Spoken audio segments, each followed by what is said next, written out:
Hey guys, it's Makeshift and welcome to my 3-part applique series. These videos will cover how I do applique with my embroidery machine. That means that the applique is going to be digitized in an embroidery program rather than stitched out by a normal sewing machine. It'll actually be stitched out with my embroidery machine instead.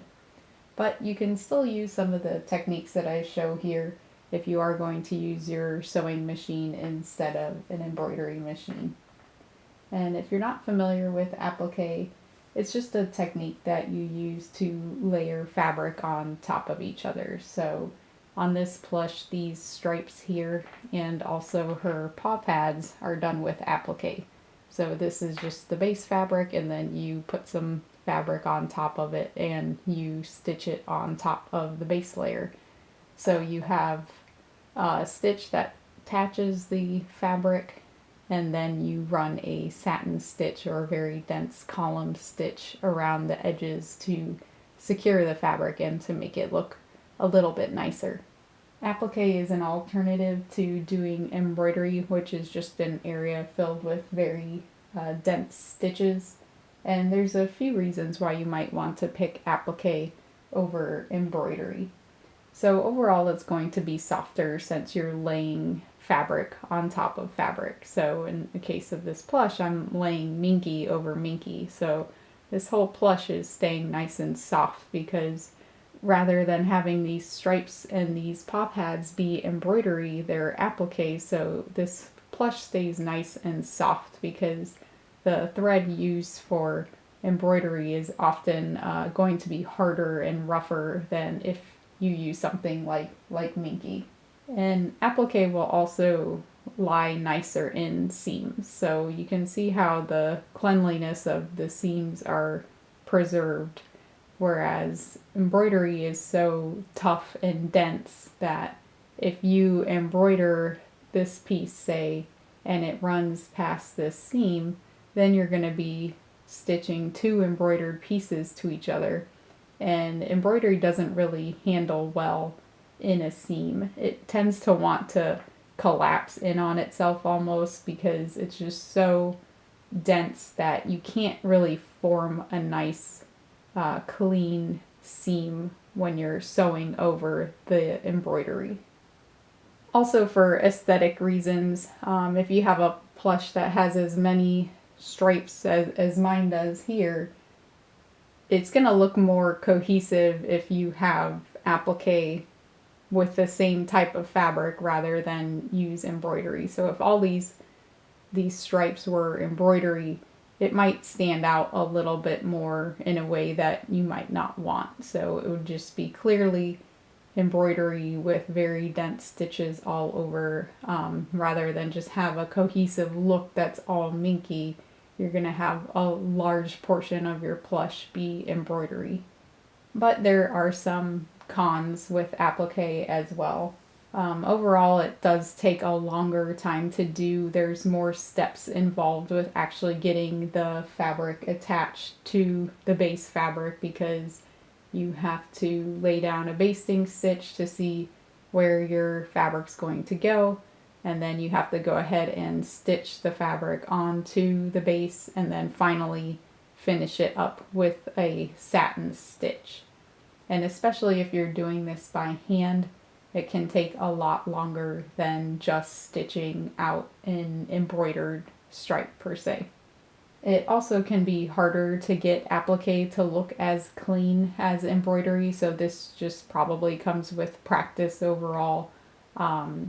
You do have to really make sure that your edges are clean, otherwise you're going to have a lot of messiness around your applique, whereas embroidery, you pretty much only have to worry about the density of your stitches, and as long as your stitches are dense enough, and if you are running any outline objects, just making sure that the outline aligns with your object.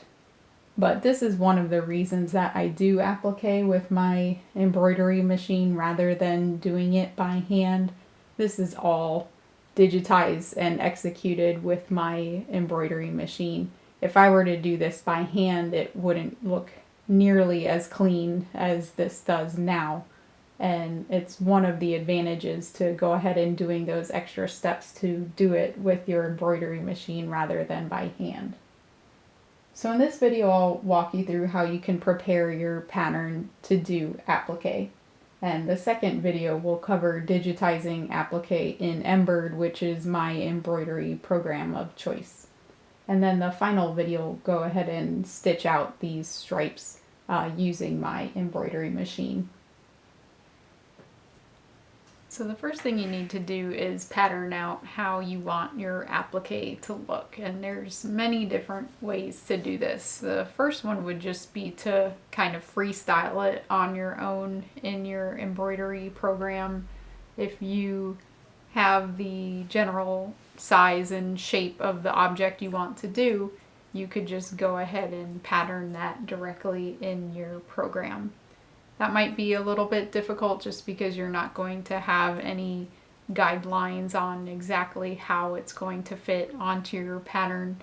But if it was a simple shape overall, then it might not be an issue. The second way would be to take your pattern and draw the applique pattern on directly. So you can see here, I have this pattern piece, and this heart ended up just going right along the back seam line. So this was an easy placement where it's just a simple mirrored shape, and I didn't need to do any sort of test to be able to get it exactly where I wanted. I knew perfectly how I wanted it to line up with my pattern, and so I could just go ahead and draw this directly onto my pattern. But from here, now you're going to need a printer and scanner. So here I am again recommending, if you can afford it, to get a printer scanner, because it will make your life a lot easier as a plush maker. Because from here, I can scan this image to my computer and have it perfectly to scale to bring into my embroidery program and convert this design to applique. So the last method you could do is to make a test plush, and you guys have seen a lot of this plush lately. This character has a lot going on. She has a lot of stripes and a lot of color blocking and a lot of details. So I started by trying to do this method where I was just going to pattern the stripes directly onto my pattern so that I didn't have to make this test plush, because I am quote unquote wasting fabric here, and it does take a lot of extra time to go ahead and make a test plush, but it ended up just getting too complex very quickly. These stripes have placement over seams, so you can see here how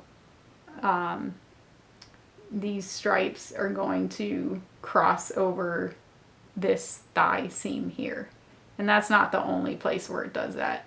It also does it here on the side, it does it on the back, although this is a mirrored piece, so that's not as much of an issue. And as well as the tail, this is going to be mirrored eventually, as well as this little detail here. These are going to be two appliques done on one piece.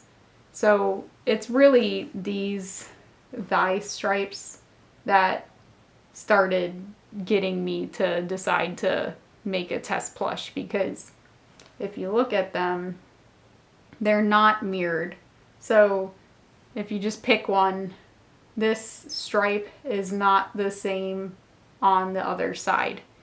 And that's where you start getting into real difficulty with trying to draw applique patterns directly onto a piece of paper. It's going to be really hard to visualize and line up a complex shape like this and get it to perfectly line up along a seam when it isn't just a perfect mirrored shape. And fabric's always going to stretch a little differently than a piece of paper or whatever you have your pattern on. than if you're trying to compare it just sitting on a piece of paper and line up the seam allowances and draw across it. It's going to be a little bit difficult to do. So depending on what you're trying to applique, you'll want to choose a method appropriately.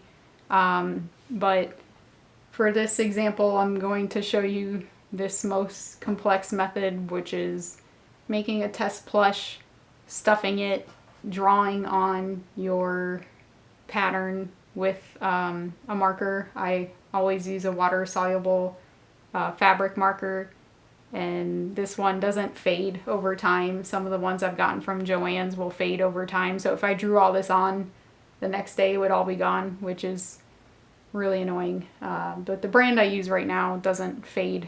It only comes off with water. So I've finally got all my applique patterned out that I want to do. So now I have to take apart this test plush, and I'm going to tape it onto a piece of paper, the patterns, and scan it into my computer.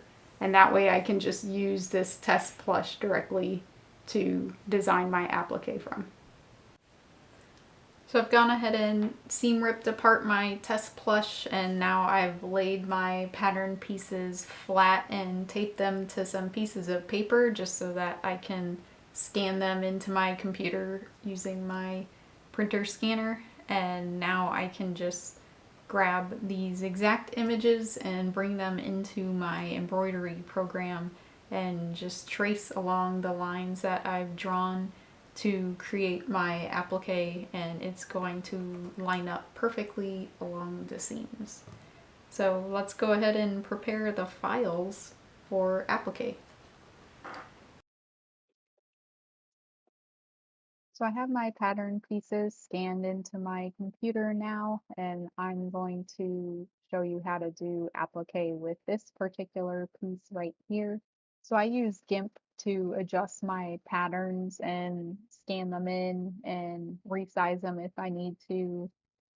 The printing is a little bit bad in Gimp. It doesn't have very good printing features, but it's a free program, so I can't ask for much, and it gets by just fine. So if you're looking for a program to do this with, you can use Gimp. It, it's just all right, I would say. Something to consider when you're looking at embroidery machines is how large your hoop is, what the maximum width is. So in my case, it's a 5-inch width up to 7 inches. Now mine can go up to 12, but like I said, it's a special hoop where you have to reposition it to get it to its maximum height of 12 inches. Previously, I was working with a machine that could do 4 inches by 4 inches, and while that was getting me by, I was somewhat limited with what I could do. And if I wanted to do something more detailed or complex like this piece here, I would have had to rehoop it, where I would have to stick with my smaller hoop and then first hoop this section here and then hoop this section down here, which was calling for a lot more precision because you have to line this up yourself and make sure that it is perfectly centered so that your designs don't get um, off from where you want them to be. Um, so I'm going to rotate this so that I can fit all the blue pieces, which are what I'm going to be converting into applique. So I can fit this into my hoop. So now I'm going to draw a box, and down here where the size is, I'm going to type in exactly the size of my embroidered area of my hoops, and that size is 5.12 by 1181. And if you need to check how big, your embroidery program probably can tell you that. So now I have this box that is perfectly equal to the size of my embroidery hoop, and I just have to position it over my applique. And you can already see that I'm going to not be able to fit all of my pieces into my square. So I'm going to lose a little bit up here on this top stripe, as well as a little bit down here on this tail area. And while that's not ideal, I can finish this by hand myself after the machine embroidery is done. And I don't mean actually by hand with a needle and thread. I mean that I can do my own satin stitch without my embroidery machine to finish up these lines that aren't going to be able to be captured in the hoop itself. And you want to be strategic in these situations where you're not going to be able to fit it all in your hoop, to where you want those lines to be in an area that might not be seen as easily. So I want to prioritize these thigh stripes because this is going to be seen from the front of the plush, whereas these back stripes and this tail area are going to be more hidden because one, this is on the back of the plush, and this is going to be beneath the tail. And while it's not going to look bad, it's definitely going to look a little bit different from the machine embroidery that's going to be done because me as a human cannot match what an embroidery machine can perfectly do. So I'm pretty much done. All I need to do is copy this and paste it into my embroidery program, which is Embird. You might need to save this. In that case, you can just crop to your selection and save the file and then import the file if you need to. But me personally, I can just copy and paste into Embird, which I'm going to do. So the next video is going to be all about designing applique in Embird. If you don't have Embird, then you won't find that video very useful, but in the video after that, we will actually go ahead and do the applique on our plush. So see you at the next video.